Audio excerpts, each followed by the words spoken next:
مساء الخير أحبائي وأعزائي، مع قناتكم قناة الملكة والأمير. شكرا لكل معلقين وكل مشتركي القناة. سيبنا الدنيا وسيبنا العالم وسيبنا كل حاجة ومسكنا في التخلف، مسكنا في الهبل، مسكنا في العبط. بيقول لك واحد كده: الجنة للمسلمين فقط ومجدي يعقوب في النار. داعية سلفي يهاجم الدكتور مجدي يعقوب. ساب كل الخير اللي بيعمله، ساب كل الدنيا،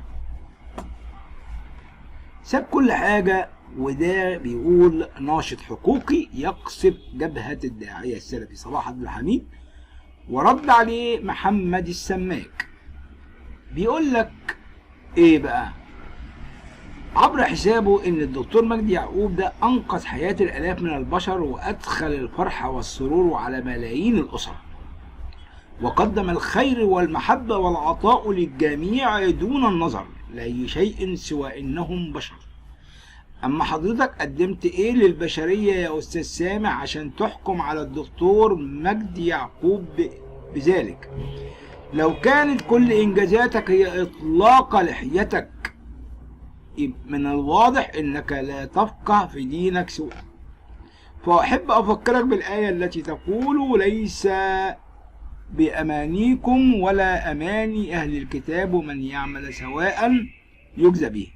كما ان مفاتيح الجنه والنار بيد الله تعالى فقط، وان الذين امنوا والذين هادوا والصائبين والنصار والمجوس والذين اشركوا ان الله يفصل بينهما يوم القيامه، فكلهم سواسية، ولن يفوزوا إلا أصحاب الأعمال الصالحة والقلوب النقية.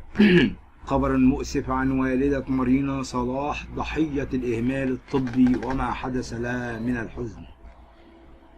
نقل والدة مارينا صلاح للمستشفى. كشف مصدر مقرب من عائلة مارينا صلاح ضحية إهمال طبي نتيجة تصوير قاع العين بالصبغة دون إجراء فحوصات الكلى أو الحساسية. عن نقل والدة مارينا أمال توفيق إبراهيم إلى المستشفى بعد أن حدث لها مشكلة صحية خلال عزاء ابنتها. مارينا كانت متعبة في قاعة الجنازة يقصد والدتها، وفقدت الوعي ولم نكمل باقي العزاء.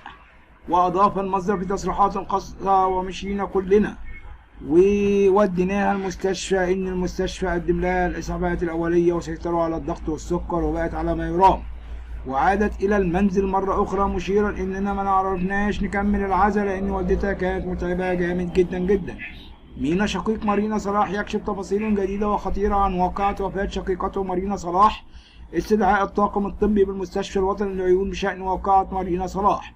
إنه قد أقيم مساء أمس عزاء مارينا صلاح ضحية الإهمال الطبي بالمستشفى القومي للعيون بقاعة الإمام بكنيسة جورجيوس بجزيرة بدران. وفي وقت سابق قال مينا صلاح سركيس شفيق مارينا صلاح من ضحايا الإهمال الطبي. إن نيابة مصر الجديدة قد قاموا باستدعاء الطاقم الطبي بالمستشفى للاستماع إلى أقوالهم، واستدعيت من قبل نيابة مصر الجديدة لسماع كلامي بعد كتابة بلاغ. وأضاف صلاح في تصريحات خاصة ضد مستشفى العيون الوطني وأن الأمر الذي تسبب في وفاة أختي مارينا صلاح إنه أثناء تصوير قاع العين بالصبغة دون إجراء تحاليل حساسية أو تحاليل الكلى للتأكد من سلامة المادة الموجودة عليها. وتابع شقيق مارينا: تم استدعاء مدير المستشفى الوطني للعيون والطاقم الطبي وكل من تعامل مع أختي سواء كانت ممرضات أو أطباء لسماع أقوالهم حول الحادث. وأكد مينا إغلاق المستشفى الوطني للعيون في منطقة الماظة بعد حادثة شقيقته البالغة من العمر 29 عاما، والتي كانت قبل نحو شهرين أشكت مارينا وتعبت من عينها.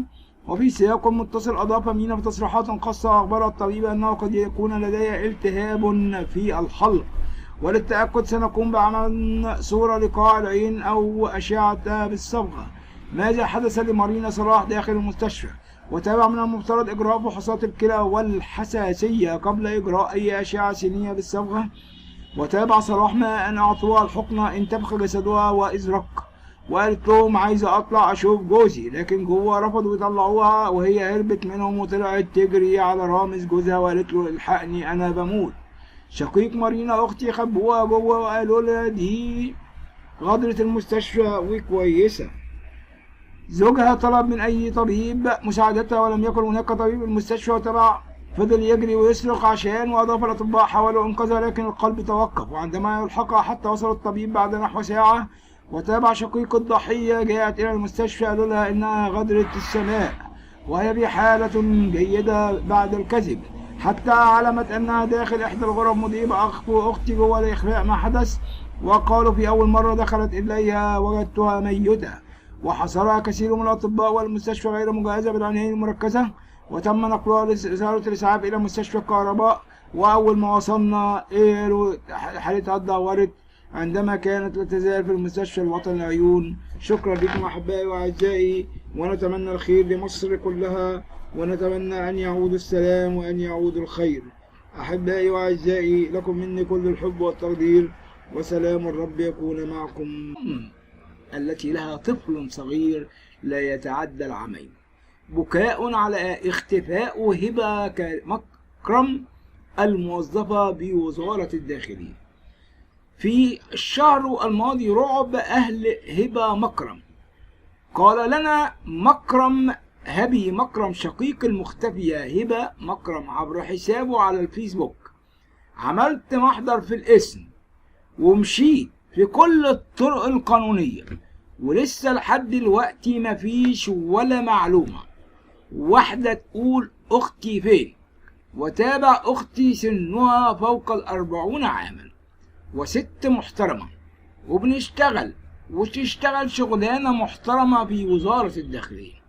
وبالمناسبة أنا مش فارق معايا تطلع مخطوبة أو ماشية بمزاجها أو عاملة حادثة، ولادها وجوزها وأبوها وأمها حرفيا بيموتوا مع كل لحظة وإحنا مش عارفين عنها أي حاجة.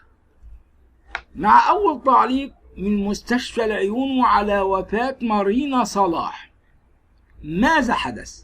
أصدرت إدارة المستشفى الوطني للعيون اليوم الثلاثاء بيانا توضيحيا بشأن الحالة الطبية لمارينا صلاح التي أثارت وفاتها تفاعلا واسعا على مواقع التواصل الاجتماعي خلال الساعات الماضية. وهي تعاني من آلام في العين، وأجرى استشاري وقال المستشفى إن مارينا وصلت إلى المستشفى يوم السبت.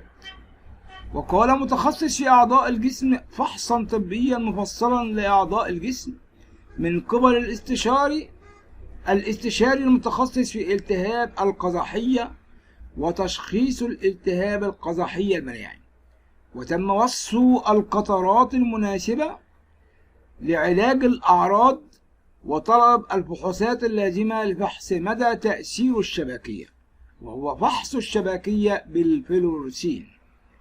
وأشار البيان إلى أن المريضة جاء لإجراء هذا الفحص في اليوم التالي 8 مايو، وتم اتباع الإجراءات الطبية الروتينية لإعداد المريضة، والتي تتمثل في طرح أسئلة على المريضة عن وجود تاريخ طبي سابق لأي حساسية على غذاء أو أدوية أو صبغات، وأجابت بالنفي، وهو ما تم فعله أمام الزوج مع تركيب فنك أنبولة هيدروكورتيزون مضادا للحساسية يتم حقنها بنصف أنبولة من الفلورسين 2.5 سنتيمتر. وأوضح البيان أنه لم يتم إجراء قناة الملكة والأمير.